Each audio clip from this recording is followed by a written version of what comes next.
मैं आशुतोष कुमार सिंह आप लोगों का एक बार पुनः स्वागत करते हुए हम लोग जनित्र पढ़ रहे हैं। जनित्र के चैप्टर का रिवीजन कर रहे थे, जिसमें 2 वीडियो आप लोगों को रिकॉर्ड करके दिया जा चुका है।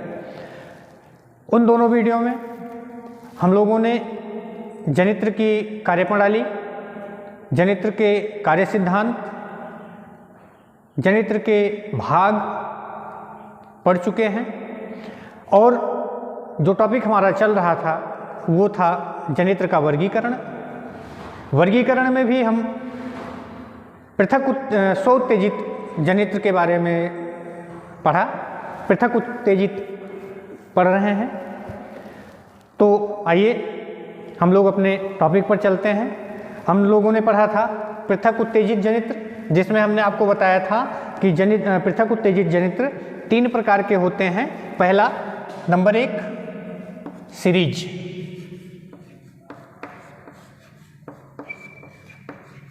Number 1 series जनित्र।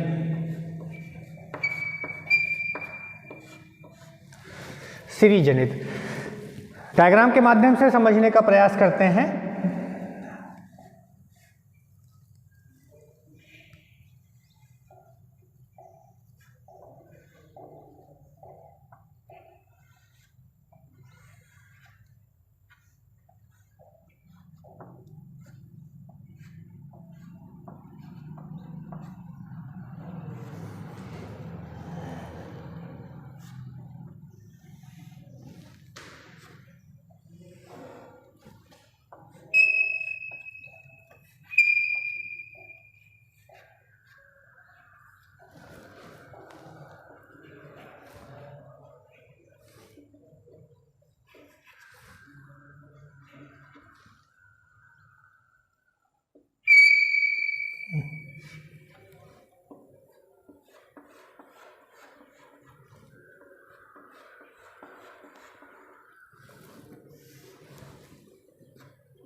ये सीरीज जनित्र का डायग्राम देख लेते हैं।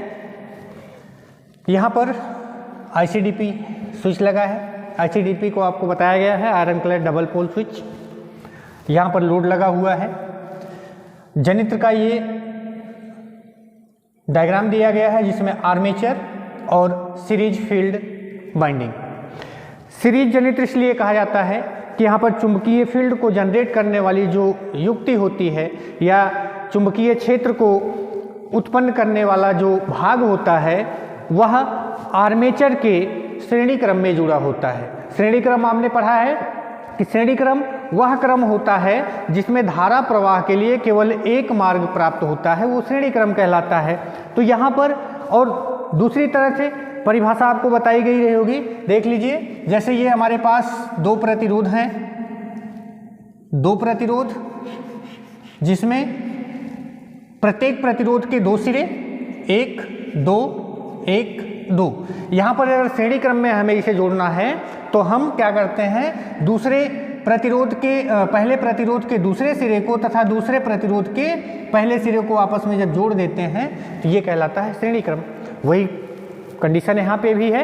यहाँ पर देखिए सीरीज फील्ड का दूसरा टर्मिनल, सीरीज फील्ड का पहला टर्मिनल, आर्मेचर का दूसरा टर्मिनल और आर्मेचर का पहला टर्मिनल। तो यहाँ पर आर्मेचर के दूसरे टर्मिनल से सीरीज फील्ड का पहला टर्मिनल जोड़ा गया है। और आगे हम यहाँ पर क्या पढ़े थे, इन दोनों सिरों पर हम सप्लाई को आरोपित करते हैं। इन दोनों सिरों पर सप्लाई को आरोपित करते हैं या इन्हीं दोनों सिरों पर हम मान को ज्ञात करते हैं। तो वही चीज़ है कि ये जनित्र है, यहाँ पर विद्युत वाहक बल की उत्पत्ति होती है तो बाकी के 2 सिरे एक सीरीज फील्ड का दूसरा सिरा तथा आर्मेचर का पहला सिरा, इन दोनों सिरों पर लोड को जोड़ा जाता है, इसलिए ये सीरीज जनित्र कहलाता है। यहाँ पर देख लेते हैं, सीरीज फील्ड के द्वारा जब चुंबकीय क्षेत्र उत्पन्न किया जाएगा तो उस चुंबकीय क्षेत्र में आर्मेचर यांत्रिक ऊर्जा के द्वारा जब आर्मेचर को घुमाया जाएगा तो आर्मेचर में उपस्थित चालक इस फील्ड के द्वारा उत्पन्न चुंबकीय क्षेत्र में प्रवाहित हो रही चुंबकीय बल रेखाओं का परिवर्तन करेंगे, जिसके फलस्वरूप आर्मेचर में उपस्थित चालक में विद्युत वाहक बल की उत्पत्ति होगी। आर्मेचर में उपस्थित चालक में उत्पन्न विद्युत वाहक बल देखिए प्रवाहित होगा आगे की तरफ और यहाँ से जब बढ़ेगा, या हम इस तरह से देख सकते हैं कि यहाँ पर उत्पन्न हुआ विद्युत वाहक बल, यहाँ से प्रवाहित होने वाली धारा IA और सीरीज फील्ड से आगे बढ़ने वाली धारा ISE, ठीक। और जब यहाँ पर धारा आ जाएगी तो ये कहलाएगी IL अर्थात लोड धारा, आर्मेचर धारा, सीरीज फील्ड धारा और लोड धारा। सीरीज फील्ड, इसकी थोड़ी सी व्याख्या कर लेते हैं। चुंबकीय फील्ड, सीरीज जनित्र में चुंबकीय फील्ड को उत्पन्न करने वाली बाइंडिंग कम टर्न, लपेटों की संख्या कम होगी तथा कुंडली जिस चालक से बनाई जाती है, जिस तार से बनाई जाती है, उस तार की मोटाई अधिक होगी। साफ शब्दों में हम ये कह सकते हैं कि मोटे तार तथा कम टर्नों की बनाई जाती है। अब सीरीज फील्ड में सीरीज में आर्मेचर के सीरीज में जुड़े होने के कारण लोड पर प्रवाहित होने वाली संपूर्ण धारा अर्थात लोड धारा का पूरा प्रवाह इस सीरीज फील्ड से ही होता है। एक बार फिर से देखते हैं कि आर्मेचर से जो धारा प्रवाहित होती है या आर्मेचर के द्वारा उत्पन्न विद्युत वाहक बल से जो धारा प्रवाहित होती है वह पूरी तरह सीरीज फील्ड से होकर ही लोड पर आगे बढ़ती है या लोड की तरफ जाती है। अर्थात लोड पर प्रवाहित होने वाली पूरी धारा का वहन सीरीज फील्ड को करना पड़ता है। इसीलिए सीरीज फील्ड को मोटे तार और कम टर्न का बनाया जाता है, अर्थात सीरीज फील्ड का प्रतिरोध निम्न रखा जाता है, जिससे लोड पर प्रवाहित होने वाली संपूर्ण धारा यहाँ से अर्थात सीरीज फील्ड से प्रवाहित हो सके। सीरीज जनित्र में यहाँ पर धारा दिखाई गई है, तो यहाँ पर देख लेते हैं। सीरीज जनित्र में देखिए IA बराबर आर्मेचर में उत्पन्न धारा और या आर्मेचर से प्रवाहित होने वाली धारा IA बराबर कहाँ पे जा रही है? सीरीज फील्ड पर जा रही है, अर्थात ISE। वही धारा आगे बढ़कर लोड पर भी आ रही है तो हो जाएगा IL। अर्थात यहाँ पर यदि धारा की गणना करनी हुई तो हम किसी भी स्थान पर कर सकते हैं, चाहे आर्मेचर के पास कर सकते हैं या सीरीज फील्ड के साथ कर सकते हैं या लोड पर कर सकते हैं। क्यों? क्योंकि इन तीनों पर प्रवाहित होने वाली धारा का मान समान है। कारण यही है कि हमने अभी बताया आपको सीरीज संयोजन बताया कि यहाँ पर धारा के प्रवाह के लिए केवल एक ही मार्ग होता है, तो यहाँ भी वही कंडीशन आ रही है, धारा एक ही मार्ग पर प्रवाहित हो रही है, धारा एक ही मार्ग पर प्रवाहित हो रही है। इसलिए जो इस परिपथ में धारा का मान जितना होगा उतना सभी बिंदुओं पर मिलेगा, चाहे वो सीरीज फील्ड हो, चाहे वो लोड हो, या जहाँ से उत्पन्न हो रही है विद्युत वाहक बल वहाँ। ये हो गया सीरीज फील्ड। इसका उपयोग देखिए, हमने आपको पृथक उत्तेजित और स्व उत्तेजित जनित्र में बताया था कि पृथक उत्तेजित जनित्र का एक लाभ होता है कि हम उस जनित्र को प्रारंभिक अवस्था में भी लोड पर प्रचालित कर सकते हैं, लेकिन स्व उत्तेजित को नहीं। अब यहाँ पे भी एक अपवाद है कि ये जो स्व उत्तेजित जनित्र को लोड पर प्रारंभ नहीं कर सकते, लेकिन पृथक उत्तेजित जनित्र को हम लोड पर प्रारंभ कर सकते हैं। तो ये स्व उत्तेजित जनित्र है। स्व उत्तेजित जनित्र को बताया गया कि लोड पर प्रारंभ नहीं किया जा सकता, अर्थात प्रारंभिक अवस्था में। लेकिन यहाँ पर ये चीज़ केवल इसी एक जनित्र में, सीरीज जनित्र में ही लागू नहीं होती, कारण कि सारी चीज़ें सीरीज में जुड़ी हुई हैं।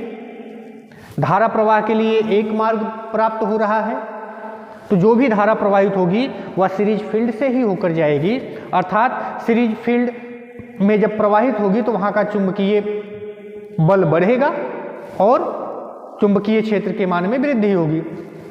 इसलिए यहाँ पर हम सीरीज जनित्र को बिना लोड के प्रचालित नहीं कर सकते, अर्थात प्रारंभिक अवस्था में बिना लोड के इसको प्रारंभ नहीं कर सकते। हम लोड को जोड़कर ही, जनित्र के परिपथ में लोड को जोड़ने के बाद ही, भार को जोड़ने के बाद ही सीरीज जनित्र को प्रारंभ करेंगे या सीरीज जनित्र को प्रचालित करेंगे। एक चीज़ ये समझ लेते हैं कि हमने आपको बताया था जो कि लोड पर, स्व उत्तेजित जनित्र को लोड पर क्यों नहीं प्रारंभ किया जाता, वो भी समझ लेते हैं। पहले ये देखते हैं कि बिना किसी उत्तेजना शक्ति के, अर्थात पृथक उत्तेजित ना होने के बाद भी ये जनित्र विद्युत वाहक बल को उत्पन्न कर रहा है, क्यों?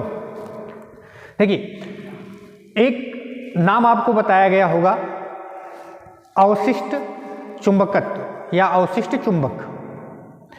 अवशिष्ट चुंबक क्या होता है, सबसे पहले ये समझते हैं। अवशिष्ट चुंबक का मतलब यही है कि जब किसी मशीन को बनाया जाए, जब किसी मशीन को बनाया जाता है तो प्रारंभिक अवस्था में उसे विद्युत वाहक बल उत्पन्न करने के लिए, जैसे हम इसी जनित्र की बात करें, हम इसकी संरचना कर रहे हैं, नई मशीन को बना रहे हैं, तो जब नई मशीन बनाई जाएगी तो वहाँ पर आपको अवशिष्ट चुंबक नहीं मिलेगा। पहली बार प्रारंभ करने के लिए हमें हर हाल में इस जनित्र को पृथक उत्तेजित बनाना पड़ेगा, तभी ये विद्युत वाहक बल उत्पन्न कर पाएगा, अन्यथा की स्थिति में नहीं। अब जब पहली बार हम इसको पृथक उत्तेजित बनाकर प्रारंभ करते हैं या प्रचालित करते हैं और पुनः उसे बंद कर देते हैं, तो कंडीशन एक ये बनती है कि जो चुंबकीय बल है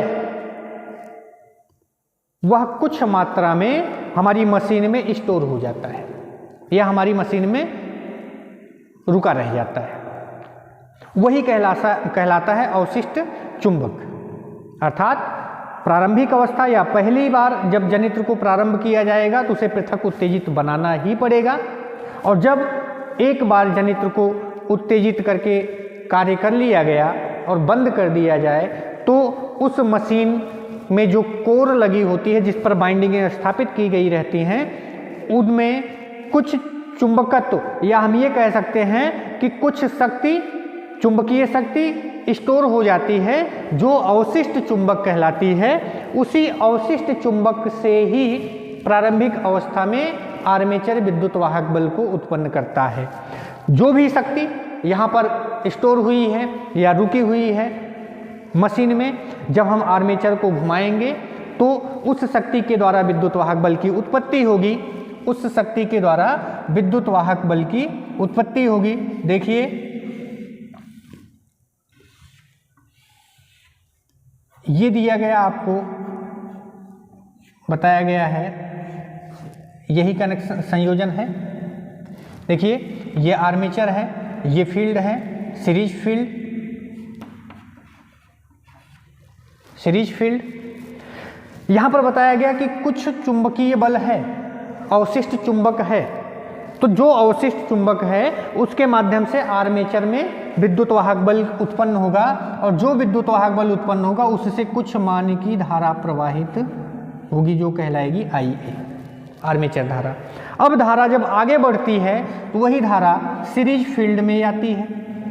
सीरीज फील्ड में प्रवाहित होने वाली धारा को कहा जाता है ISE, सीरीज फील्ड धारा। अब देखिए, पहले तो अवशिष्ट चुंबक था, उसके द्वारा जो भी चुंबकीय बल प्राप्त हुआ आर्मेचर को, उसने उस चुंबकीय बल से विद्युत वाहक बल उत्पन्न किया। किंतु जैसे ही विद्युत वाहक बल उत्पन्न होगा, वो विद्युत वाहक बल कुछ धारा को प्रवाहित करेगा जो सीरीज फील्ड में जाएगी, और जब धारा सीरीज फील्ड में जाएगी तो अवशिष्ट चुंबक के द्वारा स्थापित फ्लक्स तथा जो धारा प्रवाहित हो रही है ISC, इसके द्वारा जो फ्लक्स उत्पन्न किया जाएगा ये दोनों आपस में जुड़ जाएंगे, अर्थात यहाँ पर चुंबकीय बल का मान बढ़ जाएगा। और जब चुंबकीय बल का मान बढ़ेगा तो आर्मेचर के द्वारा उत्पन्न विद्युत वाहक बल का मान भी बढ़ जाएगा।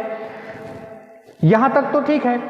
हम ये आपको स्पष्ट करवाना चाहते थे कि बिना लोड के प्रचालित करना है, क्योंकि पृथक उत्तेजित जनित्र को बिना लोड के हम प्रचालित कर सकते हैं और लोड पर भी प्रचालित कर सकते हैं, लेकिन स्व उत्तेजित जनित्र में बताया गया कि आप इसे लोड पर प्रचालित नहीं कर सकते। तो वही चीज स्पष्ट करना है। यदि सीरीज जनित्र है तो यहाँ पर लोड में जाने वाली धारा, ये जैसे मान लेते हैं ये लोड है, लोड पर जाने वाली धारा क्या है IL, अर्थात यहीं से जाएगी। तो जो धारा लोड पर जा रही है वो सीरीज फील्ड से होकर गुजरेगी, तो सीरीज फील्ड में शक्ति बढ़ती जाएगी तो विद्युत वाहक बल भी बढ़ेगा। इसलिए यहाँ पर तो हम लोड लगाकर प्रचालित कर सकते हैं, लेकिन बात जब आती है शंट मोटर की और शंट जनरेटर की और कंपाउंड जनरेटर की, तो वहाँ पर ये प्रक्रिया लागू नहीं हो पाती। कारण कि समझते हैं ये आर्मेचर है और ये फील्ड है। हमने बताया शंट और कंपाउंड, देखिए आर्मेचर और फील्ड दोनों चीजें बन गई। अब कंडीशन क्या हो रही है, यहाँ पर फील्ड जो है आर्मेचर के श्रेणी क्रम में जुड़ी है, यहाँ पर फील्ड आर्मेचर के समानांतर क्रम में। अब जब यहाँ से धारा विद्युत वाहक बल अवशिष्ट चुंबक के द्वारा जब यहाँ पर विद्युत वाहक बल उत्पन्न होगा, इससे प्रवाहित होने वाली धारा दो रास्तों पर होने लगेगी प्रवाहित, ये देखिए दोनों पर प्रवाहित होने लगेगी।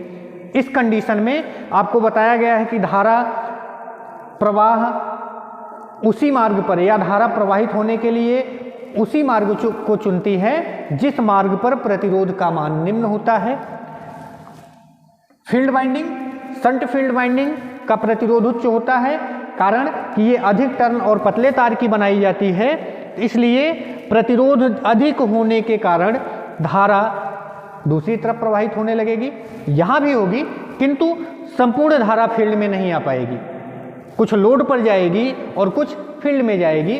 तो जो हमारा फील्ड होता है ये अपने आप को पूरी तरह से एक्साइट नहीं कर पाएगा, पूरी तरह उत्तेजित नहीं कर पाएगा। और जब पूरी तरह उत्तेजित नहीं कर पाएगा तो आर्मेचर से जो जनित्र की क्षमता होती है उस क्षमता में विद्युत वाहक बल नहीं उत्पन्न होगा। इसीलिए प्रारंभिक अवस्था में लोड को जो है संयोजित नहीं किया जाता। अब यदि लोड को नहीं संयोजित करेंगे तो ये परिपथ आपका ओपन माना जाएगा लोड की तरफ का, तो आर्मेचर से उत्पन्न होने वाली विद्युत वाहक बल से प्रवाहित होने वाली संपूर्ण धारा सबसे पहले फील्ड में जाएगी, अर्थात फील्ड में आएगी तो यहाँ की शक्ति बढ़ेगी और चुंबकीय बल रेखाओं का मान बढ़ जाएगा।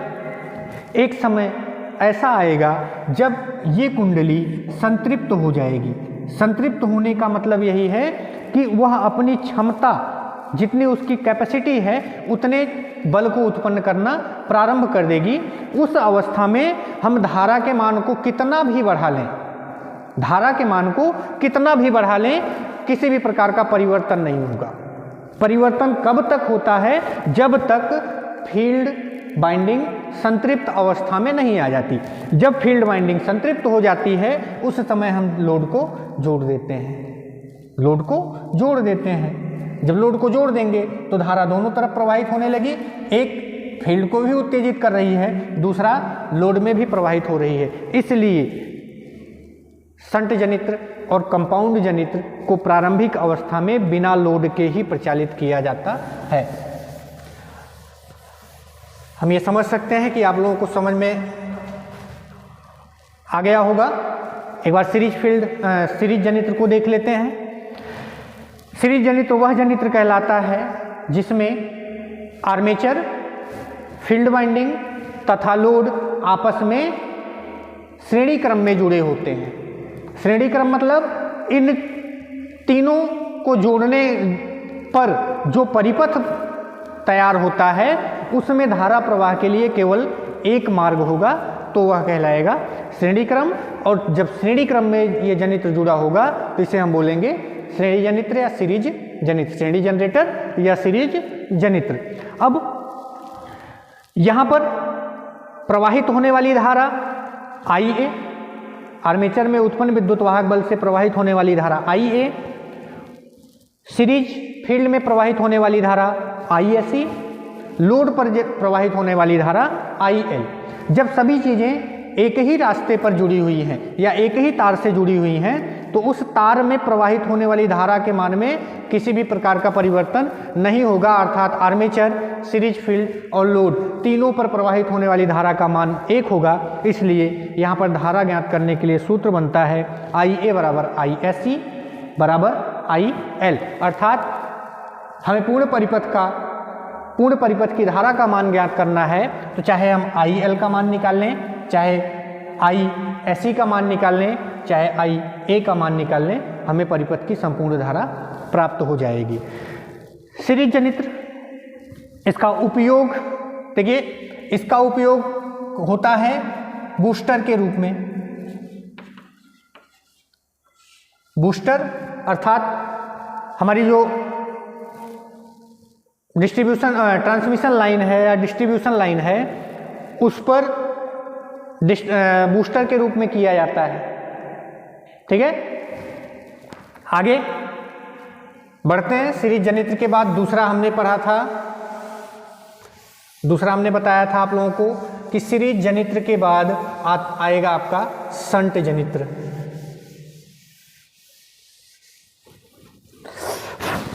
देख लेते हैं नंबर 2,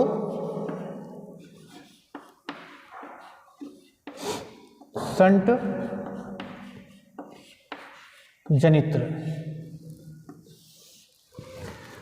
शंट जनित्र को भी डायग्राम के माध्यम से समझने का प्रयास करते हैं। पहले इसको तो आप समझ ही गए हैं कि ये आर्मेचर है, और शंट जनित्र वह जनित्र कहलाता है जिसमें आर्मेचर, फील्ड वाइंडिंग तथा उस जनित्र से जुड़ा लोड आपस में समानांतर क्रम में हो, अर्थात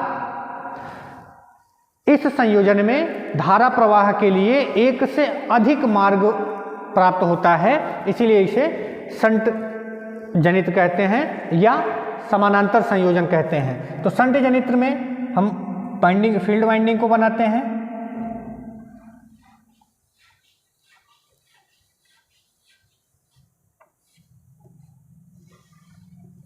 ये फील्ड वाइंडिंग हो गई, आर्मेचर हो गया, फील्ड वाइंडिंग हो गई, और इसी के साथ में हम यहाँ पर लगा देते हैं लोड को। लोड को लगाने के लिए हम थोड़ा सा ICDP का भी प्रयोग कर लेते हैं, क्योंकि नियंत्रक की युक्ति होती है और किसी भी परिपथ को नियंत्रित करने के लिए नियंत्रक युक्ति का लगा होना आवश्यक है, या हम ये कह सकते हैं कि अति आवश्यक है। आगे इधर लोड लग जाएगा। हमने अभी आपको बताया था कि शंट जनित्र को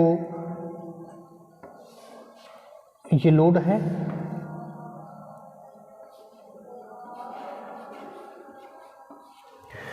हमने आपको बताया था शंट जनित्र को लोड पर प्रचालित नहीं कर सकते, इसलिए ICDP को हम ऑफ कंडीशन में रखते हैं। आर्मेचर, ये आर्मेचर है और ये है आपका FSH। SH का मतलब शंट, F का मतलब फील्ड। देखिए यहाँ पर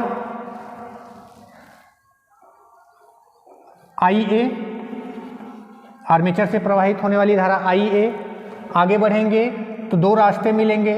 एक मिलेगा IL प्रवाह के लिए और दूसरा मिलेगा ISH प्रवाह के लिए। दो चीज़ें, तीन धाराएं मिल गई। हमने आपको बताया कि धारा प्रवाह के लिए एक से अधिक मार्ग प्राप्त होता है, तो यहाँ पर मिल गया, दो मार्ग मिल गए हमें। पहले तो हमें धारा प्रवाह के लिए एक ही मार्ग मिला था आर्मेचर से आगे बढ़ने वाली, लेकिन आगे बढ़े जब तो धारा वहाँ पर दो रास्ते पर प्रवाहित हो गई, एक शंट फील्ड पर और दूसरी लोड पर।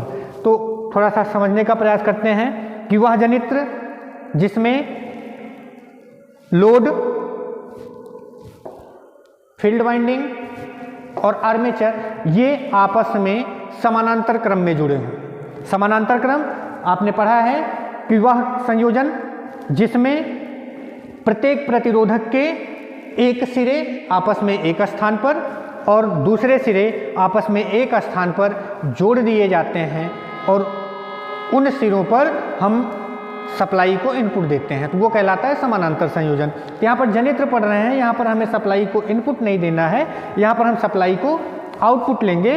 किंतु ये चीज़ याद रखना है कि संयोजन उसी प्रकार होगा, तो आर्मेचर, शंट फील्ड और लोड तीनों के एक सिरे को हम आगे बढ़ाते हैं तो इस पॉइंट पर जुड़ता है और इन तीनों के एक सिरे को आपस में बढ़ाते हैं, जोड़ते हैं तो इस पॉइंट पे जुड़ता है, अर्थात समानांतर क्रम में जुड़ा है। इसी समानांतर क्रम में जुड़े होने के कारण ही इस मशीन को शंट जनित्र कहा जाता है। देखते हैं यहाँ पर आर्मेचर के द्वारा प्रवाहित होने वाली धारा होती है IA बराबर होता है ISH प्लस IL। हमको शंट जनित्र में मिला, सीरीज जनित्र में मिला था IA या आर्मेचर धारा बराबर सीरीज फील्ड धारा बराबर लोड धारा, लेकिन यहाँ पर परिवर्तित हो गया। हमको क्या मिल रहा है, आर्मेचर धारा बराबर सीरीज फील्ड शंट फील्ड धारा और लोड धारा का योग, अर्थात आर्मेचर धारा शंट फील्ड धारा तथा लोड धारा के योग के बराबर होगी। यहाँ पर प्रारंभिक अवस्था में हमने स्विच को ऑफ इसलिए रखा हुआ है, ICDP स्विच लगी है, पिछले डायग्राम में हमने आपको बताया, इसलिए ऑफ रखा गया है कि इस जनित्र को प्रारंभिक अवस्था में लोड पर प्रचालित नहीं कर सकते। और उसका कारण अभी थोड़ी देर पहले हमने बताया कि जब अवशिष्ट चुंबक के द्वारा आर्मेचर में विद्युत वाहक बल की उत्पत्ति होती है तो फील्ड की चुंबकीय शक्ति या फील्ड को संतृप्त करने के लिए जो विद्युत वाहक बल यहाँ पर उत्पन्न होगी उससे प्रारंभिक अवस्था में धारा प्रवाहित की जाएगी फील्ड में, जिससे कि फील्ड पूरी तरह से एक्साइट हो सके, उत्तेजित हो सके। और जब ये फील्ड संतृप्त हो जाती है तो उस समय आर्मेचर के द्वारा पूर्ण विद्युत वाहक बल की उत्पत्ति होने लगती है, और जब पूर्ण विद्युत वाहक बल की उत्पत्ति होने लगती है उस समय इस परिपथ को जोड़ दिया जाता है, अर्थात लोड को परिपथ से संयोजित कर दिया जाता है। अब उपयोग की बात अगर करें, शंट जनित्र का उपयोग बैटरी चार्जर, बैटरी चार्जिंग में किया जाता है। पहली चीज एक्साइटर के रूप में किया जाता है, बैटरी चार्जिंग और एक्साइटर, या हम ये भी कह सकते हैं कि इलेक्ट्रोप्लेटिंग के रूप में भी किया जाता है। देखते हैं